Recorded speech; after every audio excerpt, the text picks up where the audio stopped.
MLA Dhulipalla Narendra ప్రోద్బలంతోనే Ponnuru నియోజకవర్గంలో దళితులపై దాడులు జరుగుతున్నాయన్నారు అంబటి మురళి. పొన్నూరులో వైఎస్ఆర్సీపీ కార్యకర్తలపై దాడి చేసిన టీడీపీ గూండాలను అరెస్టు చేయాలి అని ఆయన డిమాండ్ చేశారు. దాడి చేసిన టీడీపీ నాయకులపై ఎస్సీ ఎస్టీ కేసులతో పాటు హత్యాయత్నం కింద అరెస్టు చేస్తాము అని పోలీసులు హామీ ఇచ్చారన్నారు.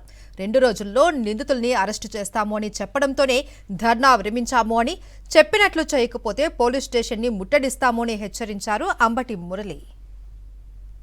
దాడి చేసిన వారి మీద ఎస్సీ ఎస్టీ అట్రాసిటీస్ కేసు పెట్టాలని, అటెంప్ట్ టు మర్డర్ 307 ఫైల్ చేయాలన్న దానికి వారు వ్రాతపూర్వకంగా హామీ ఇచ్చి వెంటనే రిజిస్టర్ చేస్తా అన్నారు. కనుక ఈ ధర్నాని ఇప్పటితో విరమించాం తాత్కాలికంగా.